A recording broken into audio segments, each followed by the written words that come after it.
nos diz: porque a pregação da cruz é loucura para os que perecem, mas para nós que somos salvos é o poder de Deus. Porque está escrito: eu destruirei a sabedoria dos sábios e reduzirei a nada o entendimento do prudente. Onde está o sábio? Onde está o escriba? Onde está o inquiridor deste mundo? Não tem Deus feito insensata a sabedoria deste mundo? Visto que, na sabedoria de Deus, o mundo não conheceu a Deus pela sua sabedoria. Agradou a Deus salvar os que creem pela loucura da pregação. Porque os judeus requerem um sinal, e os gregos buscam a sabedoria. Mas nós, aleluia, pregamos a Cristo crucificado, que é a pedra de tropeço para os judeus e para os gregos, loucura. Mas para os que são chamados, tanto judeus como gregos, Cristo é o poder de Deus e a sabedoria de Deus. Amém? Aleluia. Assente-se, por favor. Meus irmãos, com muita gratidão no meu coração e louvor ao Senhor, eu me achego a essa congregação nessa noite para bendizer ao Senhor por tudo quanto Ele tem realizado, tudo quanto Ele tem feito, tudo quanto Ele tem nos permitido a viver, a construir, a usufruir. Por isso, estar adorando a Deus sempre vai ser um privilégio muito grande, porque Deus sempre tem nos permitido a fazer algo, a contribuir, a estar vivendo as promessas de Deus. Sou grato ao Senhor pela vida desta igreja, que na noite de hoje nos oportuniza de contribuir no reino de Deus, a vida do pastor Edenilson, a sua família, os quais nós temos um respeito, uma admiração, e temos visto o quanto Deus tem abençoado a igreja, e abençoado o trabalho, né? E nós ficamos felizes com o Senhor, porque sabemos que Deus promete, Deus cumpre, né? E Deus sustenta, né? Isso que é maravilhoso, né? E Ele continua abençoando. Então é uma honra muito grande estar aqui nessa noite, junto com esse seleto grupo de obreiros, né? Esses irmãos, a paz, coisa linda, né? O Rocha, sinto em casa, né? Sinto em casa, e me lembro que na posse do Denilson, eu não tive a retórica de rebater a fala do Ronaldo, mas lá no São Roque eu cobrei ele, né? Na frente da igreja. Ele falou: a família do pastor Denilson fica de pé. Eu estava bem onde estava o irmão ali, jovem ali, e eu falei para minha esposa: não levanta não, sou primo da Adriana, e de primeiro grau ainda, porque a mãe da Adriana é irmã do meu pai. Ele disse: onde Gela está achando, rapaz? Aí eu fiquei vermelho, irmão, porque nem a camiseta de alguns irmãos, com vergonha. Aí o pastor disse: ele não vai vir para cá não. Eu falei: não, eu só sou parente.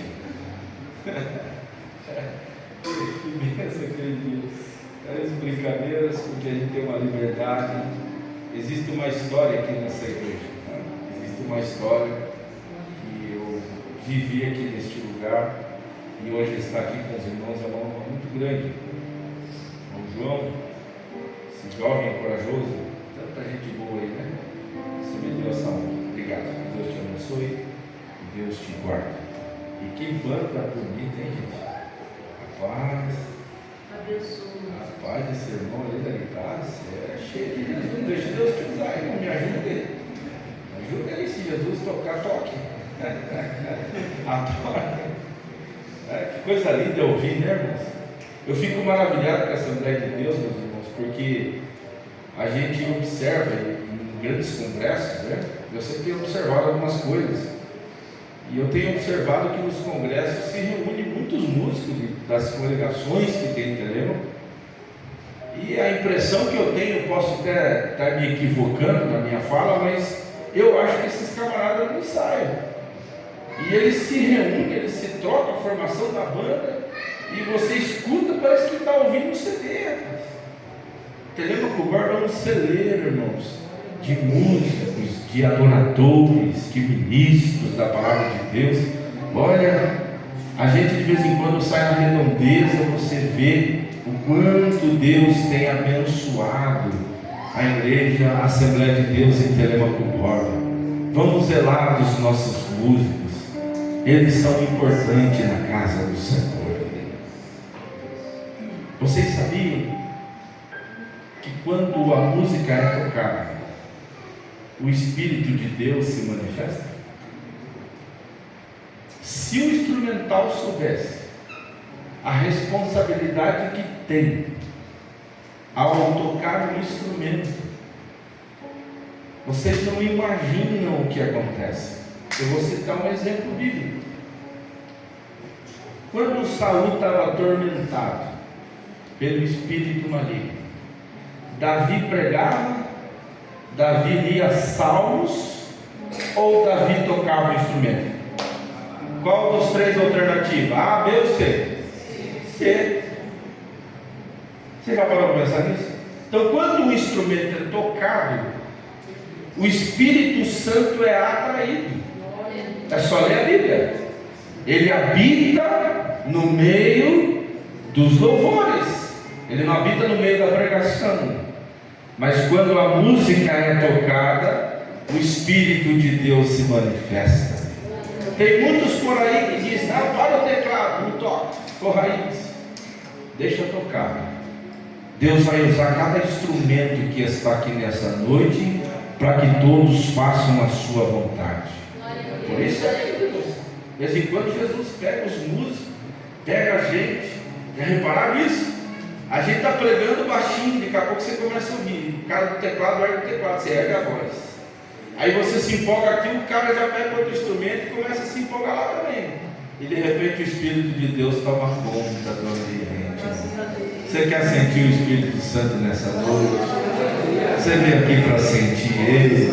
Você veio aqui para adorar o Senhor? Então vamos adorar. Que bênção nós estamos aqui. É uma vida, né? A família judiou de mim no repertório. Não sou nem 10% do que ela disse. Mas obrigado pelo respeito que tem a nós, a nossa família, o Arthur, um grande amigo que Deus tem nos dado. Essa igreja é uma bênção, ensinadores, amigos que tem, que Deus nos abençoe.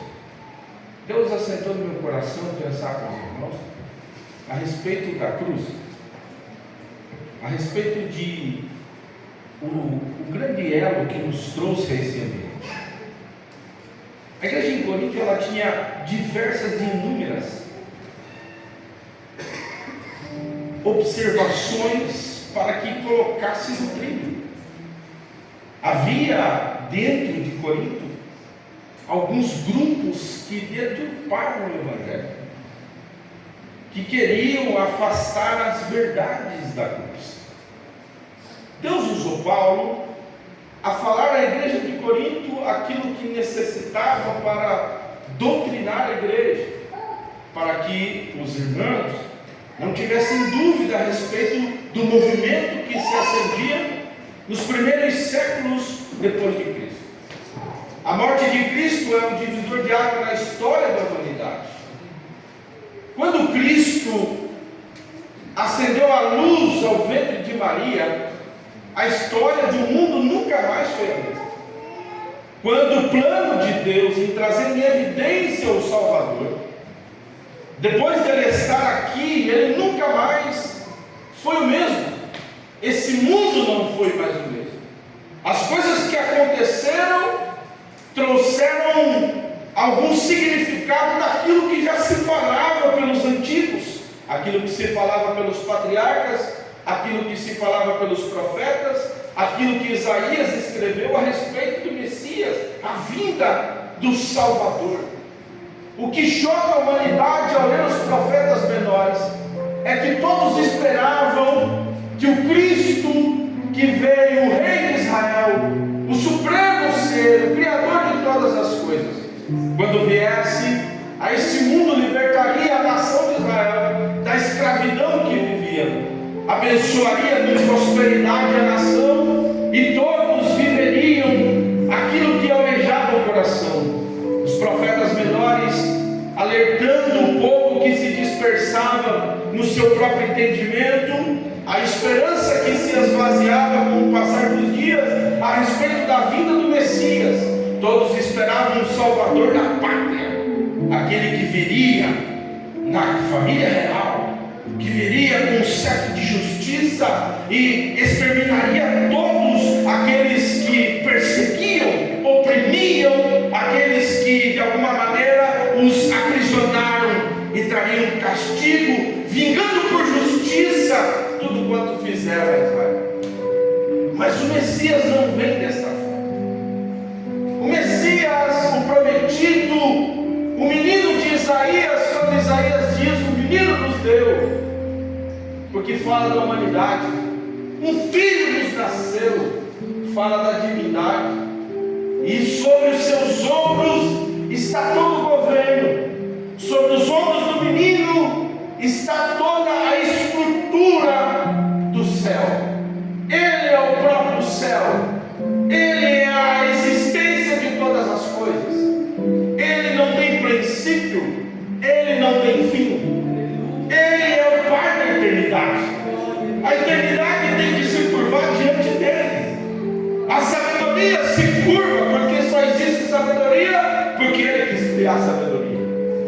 Quem me ensinou, qual escola estudou, quem deu conhecimento, a quem ele se assentou aos pés para ouvir conselhos, perguntas que não há resposta em lugar nenhum, porque ele é a essência de todas as coisas. É a partir dele que veio a existir a humanidade. Ele o fez com os dedos, com as palmas de sua mão, e soprou na narina daquele boneco de barro o fôlego que é ele. Ele é a existência da vida, ele é a luz dos homens, ele dissipa as trevas, ele é o Senhor dos céus, ele é o Senhor da terra, ele é o Senhor das trevas. Todos se curvam diante do seu poder quando ele vem, e todos esperavam que a sua majestade trouxesse a maior revolução da história de Israel. Mas ele vem simples, ele vem em manjedoura, ele vem sem qualquer luxo que a época humana podia ofertar. Nasce de uma virgem desposada, confunde a ótica humana. Quando o Salmo 139 é escrito a partir do verso 14, assim: uma substância uniforme, das trevas você me soprou. Quando se germinava o embrião no ventre de Maria, pelo mover do Espírito de Deus, o inferno inteiro já tinha um plano para matar o menino. No parto de Jesus, pouco pensado, mas que traz um milagre que ninguém explica, porque se explica a ciência, mas o nascimento de Jesus não é explicado pela ciência, porque ele é mistério de Deus. Porventura uma mulher virgem pode dar ou engravidar ainda sem contato com o homem? A ciência explica e diz que é possível. A ciência vai provar que se ela estiver no período fértil e tiver algum contato com o homem, mesmo que não haja contato íntimo, mas o bichinho anda, ele passa e faz o filho nascer. Então não há mistério no nascimento de Jesus. Mas o que não se explica é uma moça virgem, numa época remota, dá um parto de luz natural, sendo virgem. Eu fui para a ciência. É impossível nascimento de parto natural sem o rompimento da virgindade.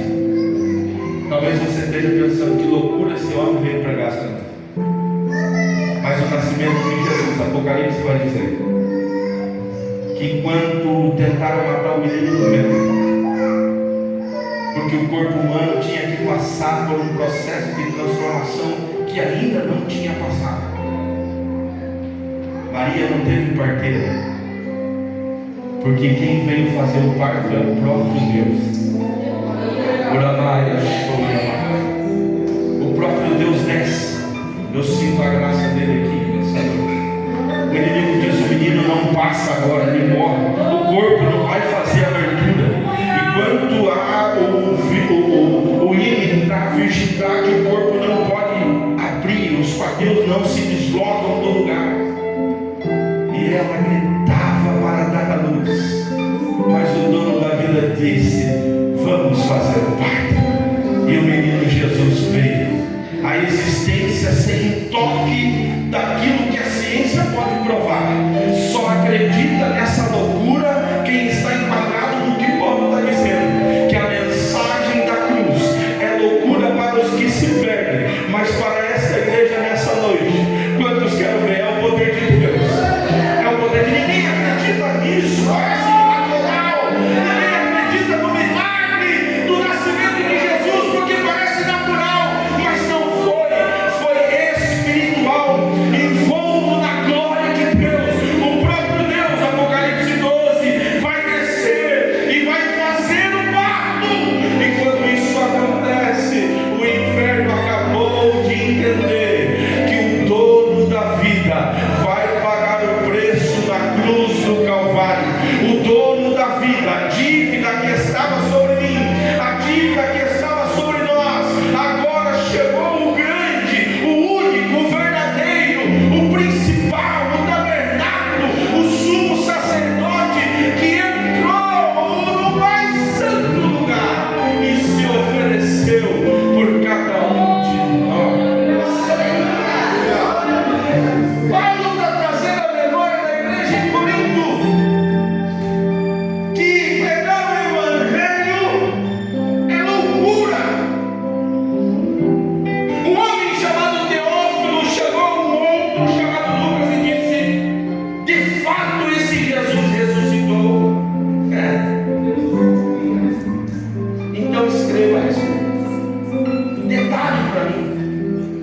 E um homem com a sua maior capacidade humana da antiga época começa agora a relatar nos detalhes, nos pormenores, com todo cuidado, examinando ponto a ponto a respeito de Jesus. Mas o Evangelho de Lucas não escreve o que Mateus escreveu, porque tudo em Jesus ele escreve, porque é a loucura dessa pregação. Vocês ouviram falar que esse homem dizia, esse homem chamado Jesus, que morreria, mas que ressuscitaria ao terceiro dia. Esse homem chamado Jesus foi capaz de dizer que destruiria o templo sagrado e reconstruiria em 3 dias. Jesus não falava de uma estrutura, Jesus falava dele mesmo. Alguém olhou para Jesus e disse: olha, como será a sua ressurreição? Não leu o que Jonas escreveu? Por 3 dias ele ficou no seio do grande peixe, no vento. Assim também o Filho do Homem, por 3 dias ficará no ventre da terra, mas ao terceiro dia ele vai ressuscitar. Alguém chegou ao grande imperador da época e disse: olha, se esse ano feio já nos deu trabalho, se roubarem o corpo dele, nós não segura mais.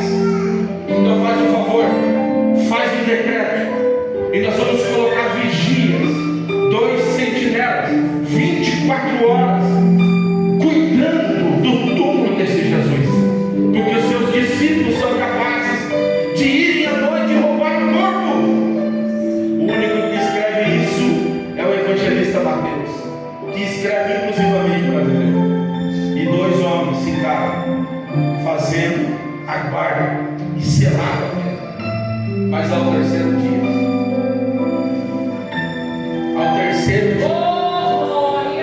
um anjo veio. E quando eles viram o anjo, eles ficaram atemorizados. E abriram e removeu a pedra. E Jesus ressuscitou. Se você for para qualquer lugar deste mundo, as principais referências principais referências de religião do mundo. Está lá. Morreu Buda, aqui está o túmulo dele, e ele continua lá. Morreu Maomé, também está aqui o túmulo dele, e milhões de pessoas se curvam, chorando porque ele continua lá. Mas tem muitos que vão visitar Jerusalém para ver o túmulo de Jesus. Está escrito aqui: Jesus foi sepultado, mas vivo ele está. Como acreditar nisso? Isso é loucura. Não tem evidências palpáveis a respeito de Jesus. Ele ressuscitou. Oh glória! Porque essa mensagem é uma loucura para os judeus, é loucura para os gregos que esperam sinais e evidência.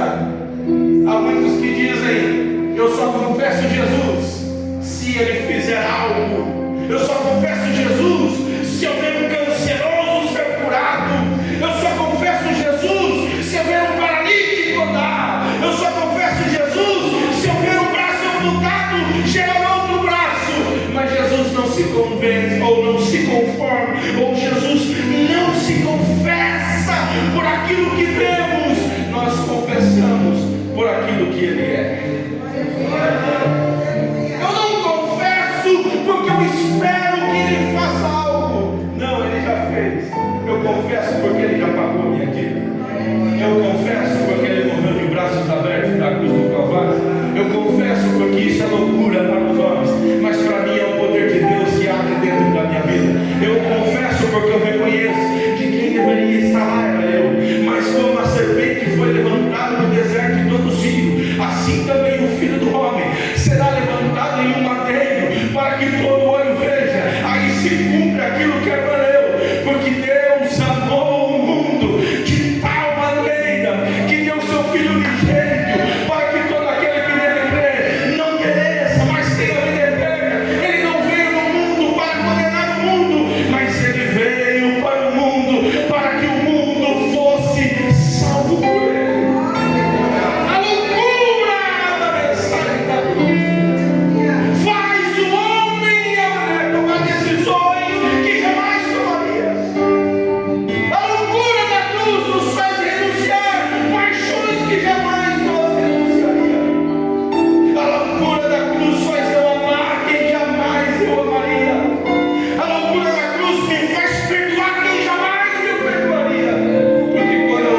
é porque eu vi as gotas que foram derramadas por mim. Construa na sua memória comigo. Jesus faz a última ceia e sai. Olha que coisa interessante, porque tudo fala dele. O tabernáculo erguido no deserto fala dele. Os 3 compartimentos falam dele. Traz a ideia dele. O sacrifício oferecido traz a ideia dele. A adoração que é feita é por causa dele. Tudo está girando em Cristo. A pedra de tropeço para os intelectuais e os sábios, mas para nós que somos humildes e simples, a sabedoria do céu torna a sabedoria do homem loucura. Mas nós temos a mente de Cristo, diz o apóstolo Paulo, porque a mente dele está operando em nossas vidas através do Espírito Santo, o que parece loucura. Você vê o que ninguém vê, você fala o que ninguém fala, você acredita o que ninguém acredita. Acabou, para essa mãe acabou, para aquele pai acabou, aquele casamento acabou, aquele coitado de jovem se acabou. Aí chega você, simples, com português simples, mas com uma visão que nenhuma sabedoria humana pode dar. E você já começa a ver, não, acabou não, ele tem um ministério ainda, Deus vai salvar ele ainda. Não, mas está nas drogas, está na prostituição, não quer saber de Jesus, não acabou não. O Espírito Santo vai convencê-lo, e o sangue que verteu da cruz vai perdoar os pecados. Ele vai assentar os príncipes, ele vai assentar no meio dos príncipes da terra. E de repente a gente chega na igreja e diz: ok, o fulano prega, mas não pode, deixa eu ver. Aí o mundo vem ver o que Jesus faz, o que ninguém pode fazer. É a loucura da cruz.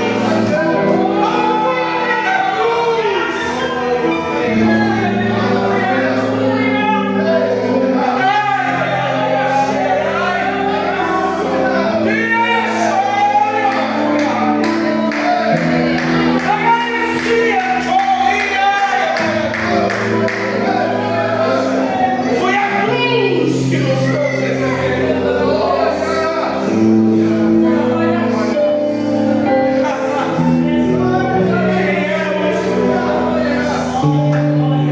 Foi a cruz que trouxe mais. Ele te perdoou, ele me perdoou. Ele olhou em mim aquilo que ninguém via.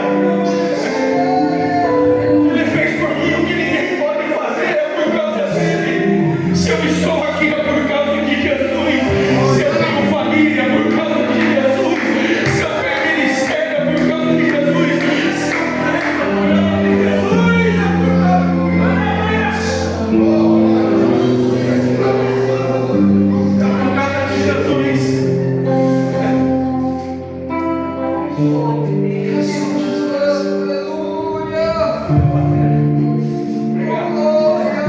Por causa dele.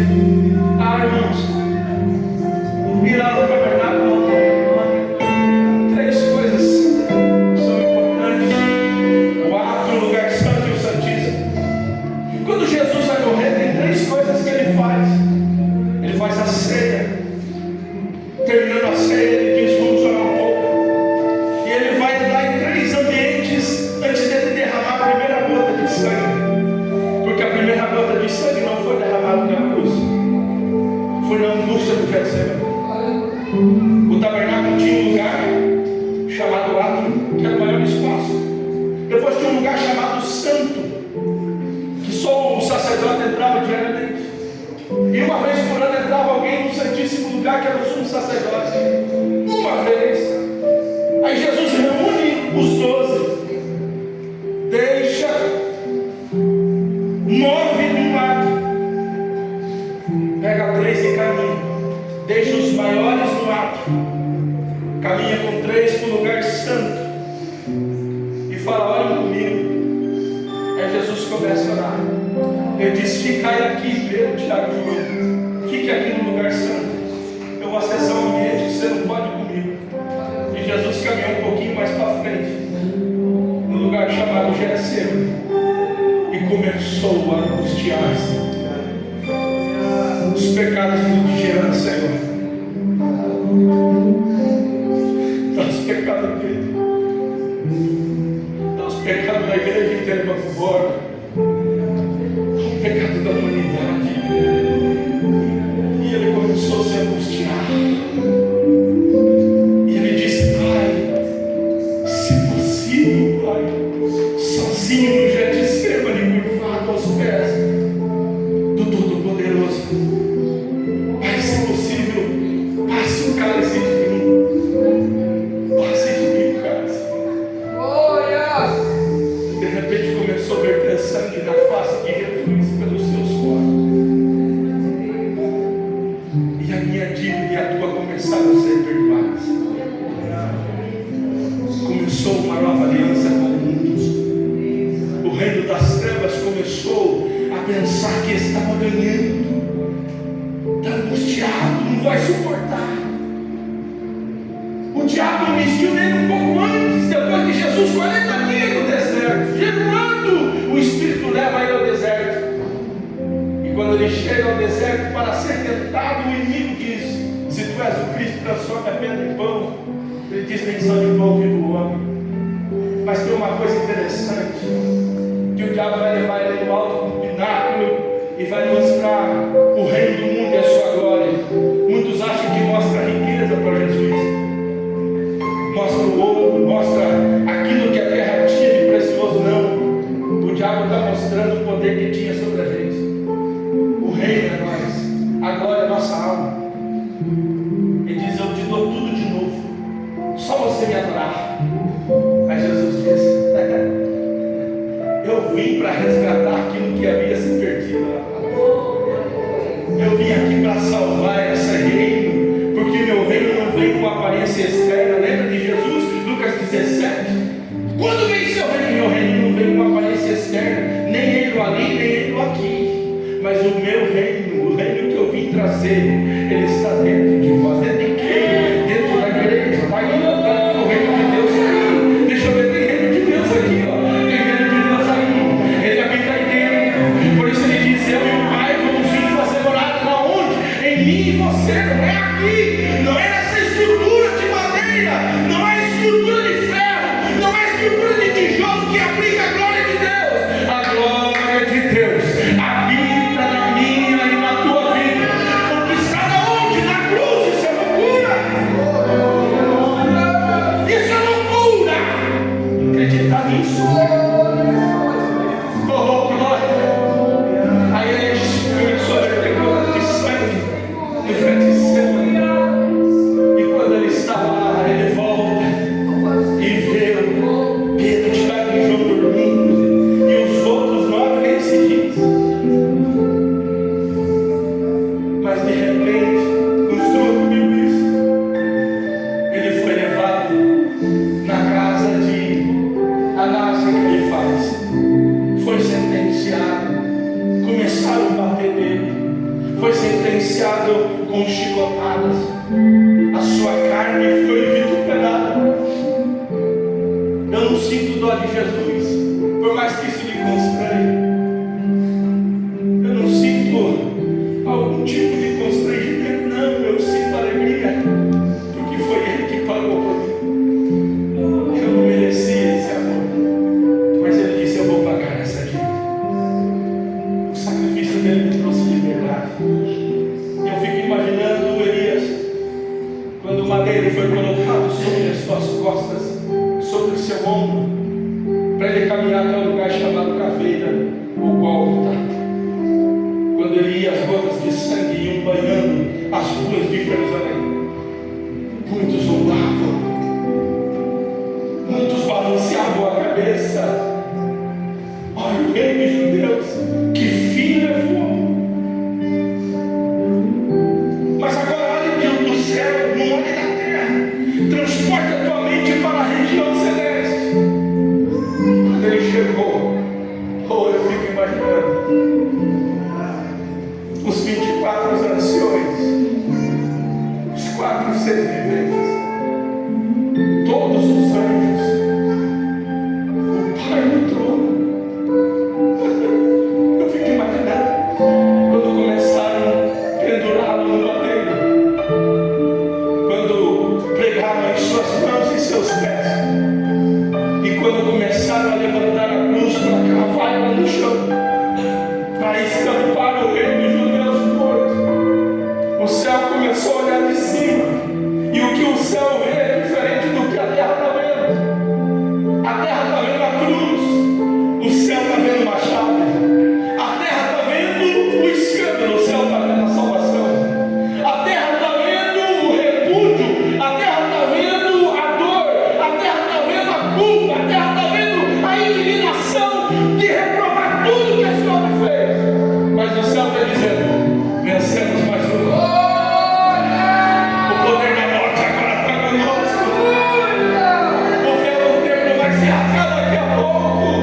começa com uma confissão, a saber, se com a tua boca confessares e em teu coração crer que Deus ressuscitou Jesus dentre os mortos, você será salvo.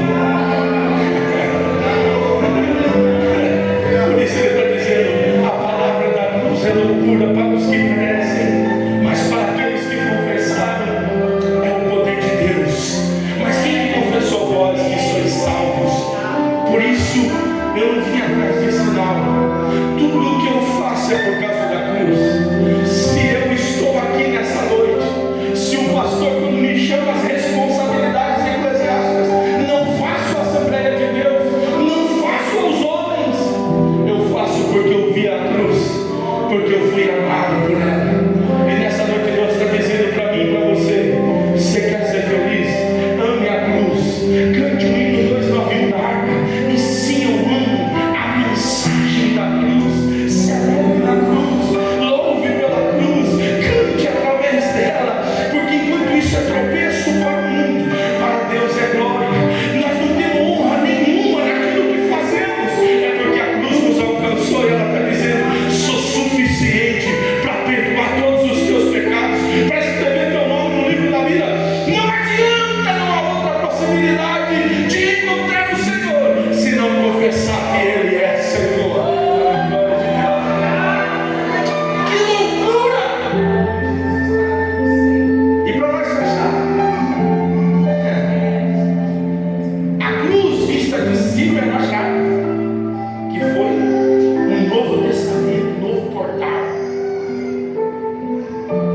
É uma chave. Olha que coisa linda, olha a cruz de cima. A madeirinha que se cruz braço, ela está bem perto do ombro. Então a parte da cabeça é curta, parece uma chave, parece até uma espada. Porque a cruz vai ser o elo da eternidade. Haverá um novo céu, haverá uma nova terra, e Deus vai unir as duas coisas no mesmo grade, no mesmo ambiente. Quem vai fazer isso, irmão? Quem tem o poder de trazer paz no céu e na terra? Você nunca leu Colossenses 1:20? O céu e terra não se conversavam, não havia paz. Leia lá, Colossenses 1:20.